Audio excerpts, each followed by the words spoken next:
Shalom saudara yang terkasih dalam Yesus Kristus. Kita berjumpa kembali untuk mendengarkan firman Tuhan.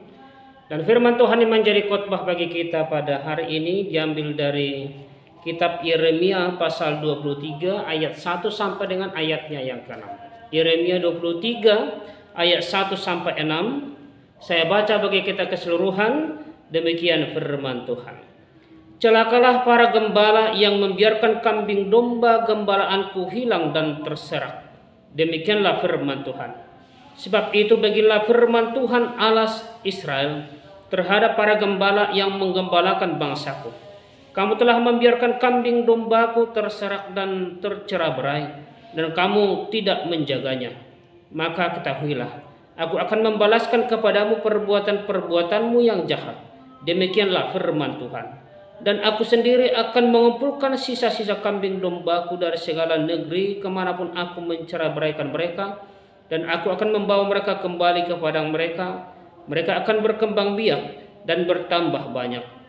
Aku akan mengangkat atas mereka gembala-gembala yang akan menggembalakan mereka, sehingga mereka tidak takut lagi, tidak terkejut, dan tidak hilang seekor pun. Demikianlah firman Tuhan. Sesungguhnya waktunya akan datang, demikianlah firman Tuhan, bahwa aku akan menumbuhkan tunas adil bagi Daud. Ia akan memerintah sebagai raja yang bijaksana dan akan melakukan keadilan dan kebenaran di negeri. Dalam zamannya Yehuda akan dibebaskan dan Israel akan hidup dengan tentram. Dan inilah namanya yang diberikan orang kepadanya, Tuhan keadilan kita.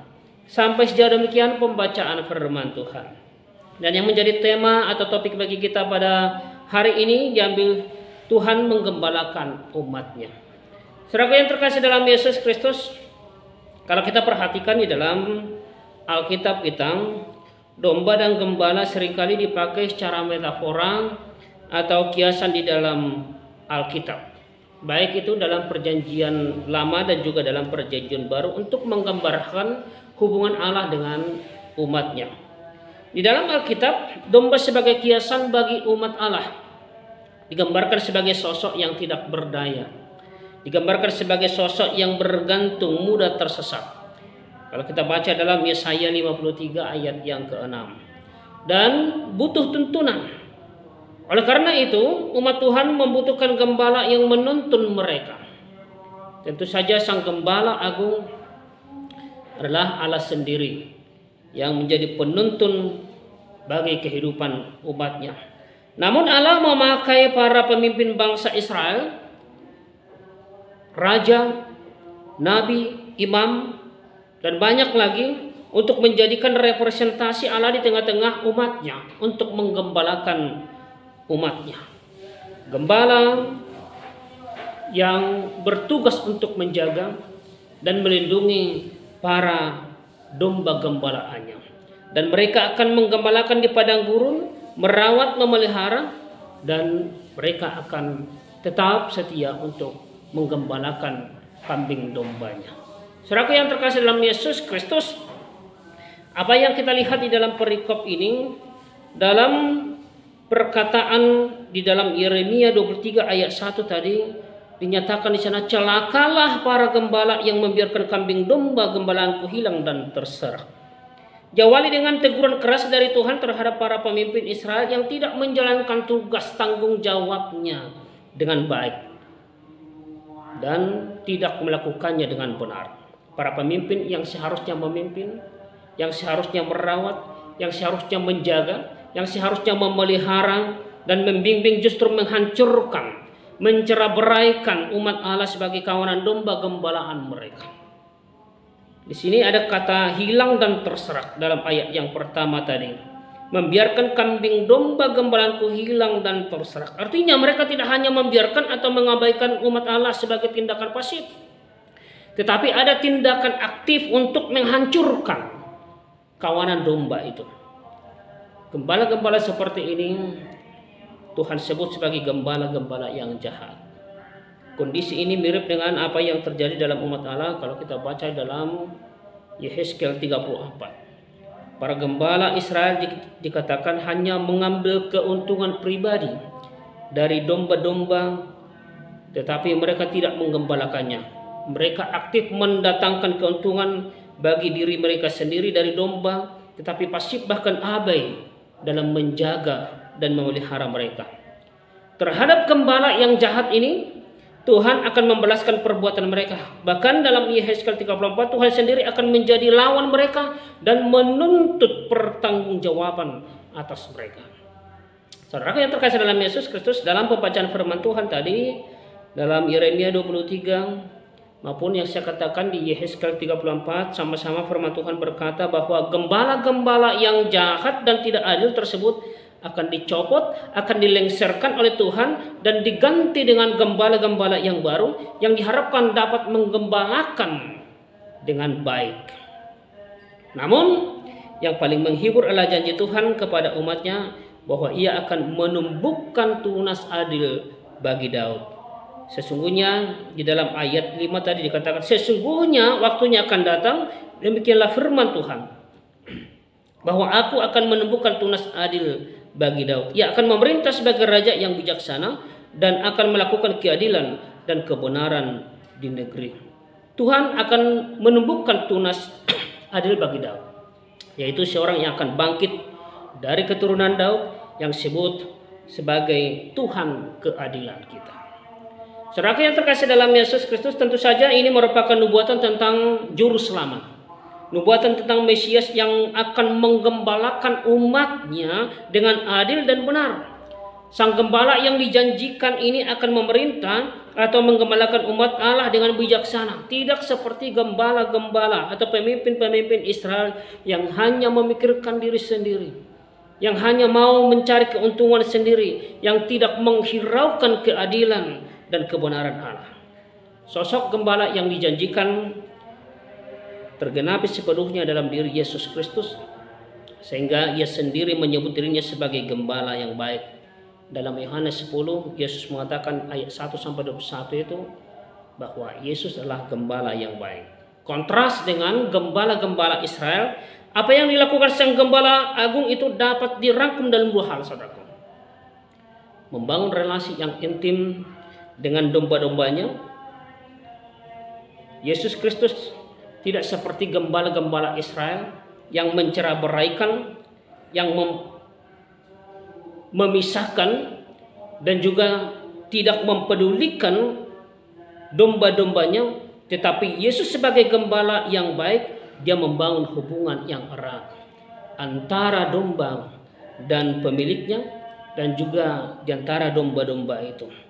Gembala-gembala zaman kini hanya mengambil dan menikmati keuntungan, kedudukan.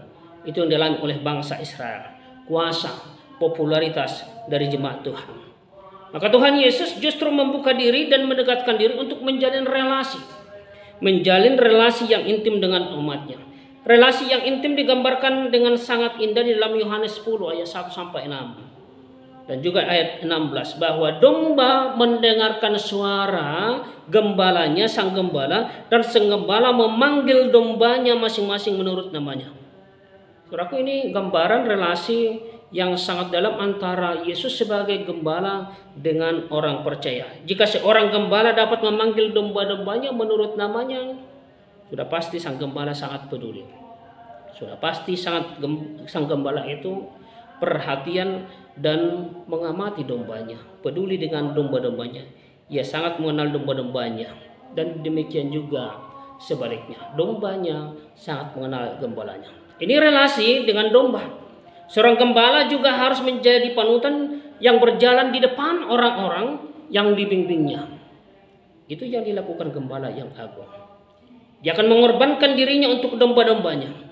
Dan tugas utama gembala itu adalah merawat, memelihara domba-dombanya. Ini yang dilakukan oleh Yesus. Yesus yang menjadi juru selamat sebagai gembala yang baik. Seorang gembala yang baik seharusnya merawat domba-dombanya dan melindunginya, bukan mencerai-beraikannya. Saudaraku yang terkasih dalam Yesus Kristus, seorang gembala, seorang pemimpin, seorang pembimbing yang baik akan mengorbankan waktu, tenaga, dirinya, perasaan untuk orang-orang yang dipimpin atau digembalakannya. Bukan mengorbankan orang-orang di bawahnya, di bawah asuhannya untuk kepentingan dan keuntungannya sendiri. Oleh karena itu, saudaraku, sebagai kontras dari gembala-gembala yang menghancurkan dan menceraikan umat Allah, maka karakter yang ditonjolkan oleh Yesus sebagai gembala yang agung itu, gembala yang baik itu adalah kelembutan, kepedulian, kepekaan, memelihara dan merawat. Sekalipun seorang gembala dapat menggunakan tongkat dan gada itu untuk membimbing dombanya atau bahkan mematahkan kaki domba yang nakal, tetapi di sini sifat kelembutan dan mengayomi lebih dominan sebagai sifat dan karakter utama seorang gembala itu, memelihara dan merawat kawanan domba.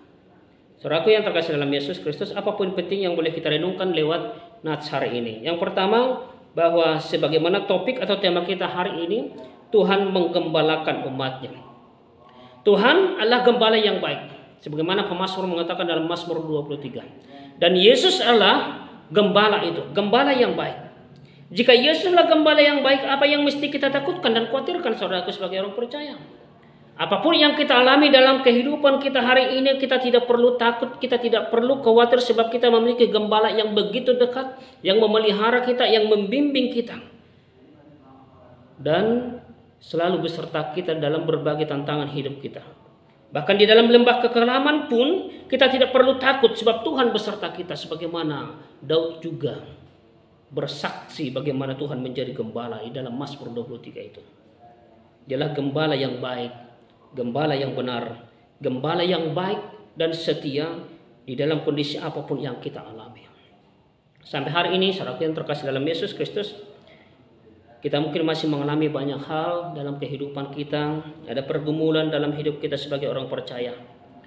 Mungkin saja saudara merasa bahwa tidak ada yang peduli dengan saudara, atau tidak ada orang yang mau mendekati saudara. Tetapi firman Tuhan hari ini mengingatkan kita kembali bahwa Tuhan itu menjadi gembala atas kita. Yesus punya rencana yang indah dalam kehidupan kita. Yesus mau mencari saudara untuk memberkati dan menolong kita dan memulihkan hidup kita. Sebagaimana firman Tuhan tadi dalam ayat 3 mengatakan, dan aku sendiri akan mengumpulkan sisa-sisa kambing dombaku dan dari segala negeri kemana aku menceraikan mereka, dan aku akan membawa mereka kembali ke padang mereka. Mereka akan berkembang biak dan bertambah banyak. Saudara-saudara yang terkasih dalam Yesus Kristus, saudara mungkin merasa ditolak, saudara mungkin merasa dikucilkan, saudara mungkin merasa diabaikan. Mungkin ada banyak orang yang sudah kecewa dengan saudara. Mungkin ada orang yang tidak mau mengenal saudara. Mungkin suami istri saudara tidak kenal, tidak mau mengenal saudara. Mungkin istri, sanak saudara juga menolak, sedang menghakimi saudara, atau berkata, suami istri saya memang keras kepala, gak bisa diatur. Biarlah, saya tidak peduli lagi. Memang orangnya modelnya seperti itu. Tetapi saya mau beritahu bahwa Yesus datang sebagai gembala yang baik, sebagai gembala yang agung, memandang saudara dengan penuh kasih. Dan Yesus bersukacita jika kita mau datang kepadanya, bertobat kepadanya, dan mau menyerahkan hidup kita bagi Yesus dalam hidup kita. Karena itu Alkitab berkata, satu orang bertobat, seluruh isi surga bersorak-sorai. Malaikat-malaikat di surga bersorak-sorai jika seorang bertobat dan mau bertobat. Saudaraku yang terkasih dalam Yesus Kristus, orang-orang dunia ini ketika melihat kita bertobat seringkali justru berpikir, oh itu mungkin hanya sementara. Oh itu mungkin hanya kapok sesaat. Tetapi Tuhan menantikan kita. Tuhan mencari kita. Tetapi saya mau beritahu bahwa Yesus yang kita sembah, Yesus yang menjadi gembala yang baik itu adalah Allah yang bersukacita melihat kita dan akan berusaha menolong kita, mencari kita. Kita mengingat bagaimana kisah dari Petrus. Petrus dalam Alkitab berkata bahwa Petrus pernah menyangkal Yesus 3 kali. Dan Petrus menyangkal sebetulnya bisa disebut sebagai orang yang tidak percaya. Tetapi apa yang katakan Yesus kepada Petrus? Setelah Yesus berbicara lagi kepada Petrus, maka ada satu tugas tanggung jawab yang diberikan Yesus kepada Petrus. Petrus yang menyangkal Yesus 3 kali, tetapi apa yang terjadi? Yesus memanggil Petrus dan bertanya kepada Petrus, Simon Petrus, apakah engkau mengasihi saya? Benar Tuhan, aku mengasihi engkau. Engkau tahu Tuhan, aku mengasihi engkau. Gembalakanlah domba-dombaku. Dengan kata lain, Yesus mempercayakan tugas penggembalaan, tugas yang agung tugas yang berarti justru kepada orang yang baru jatuh dalam dosa itu. Tetapi dia yang mau datang kepada Yesus. Saudaraku yang terkasih dalam Yesus Kristus, kalau saudara pelajari, ini bukti bahwa Yesus bergembira jika ia melihat orang berdosa itu bertobat. Jika kita mau datang kepadanya. Saudara mungkin bertanya, apakah Yesus mau mengampuni saya? Tapi saudara ragu dan bertanya bahwa saya terlalu jahat. Hidup saya sudah terlalu jauh jatuh dalam dosa. Masihkah Yesus mau memulihkan saya? Saya mau beritahu saudaraku pasti bahwa Yesus sanggup mengampuni dosa kita. Kenapa? Karena Yesus bersukacita bergembira menemukan kita, mencari kita, dan memberikan yang terbaik dalam kehidupan setiap orang yang percaya itu. Yang kedua, apa yang boleh kita renungkan dari nats ini, saudaraku, kita juga menjadi gembala-gembala kecil untuk domba-domba di sekitar kita. Kita bisa menjadi gembala-gembala kecil untuk domba-domba di sekitar kita. Firman Tuhan berkata, gembalakanlah kawanan domba Allah yang ada padamu, dalam 1 Petrus 5 ayat 2. Gembalakanlah kawanan domba Allah yang ada padamu. Firman ini berlaku tidak hanya bagi para pemimpin rohani saja atau tokoh-tokoh gereja saja. Firman ini tidak hanya berlaku bagi para pemimpin rohani saja, tetapi berlaku juga bagi setiap orang percaya. Setiap kita yang menyatakan diri percaya kepada Yesus. Dalam lingkungan keluarga, dalam lingkungan pekerjaan kita, dalam lingkungan pelayanan kita, pergaulan kita, mungkin ada orang-orang yang membutuhkan bimbingan. Orang-orang yang membutuhkan perawatan, orang-orang yang membutuhkan pimpinan, orang-orang yang membutuhkan pendampingan, penguatan, penghiburan, orang-orang yang membutuhkan pertolongan kita, perhatian kita. Ambil dan pergunakanlah itu, saudaraku. Ambil dan pergunakan kesempatan tersebut untuk meneladani Yesus Kristus menjadi gembala. Gembala yang baik. Kita menjadi gembala-gembala kecil dalam kehidupan kita sehari-hari.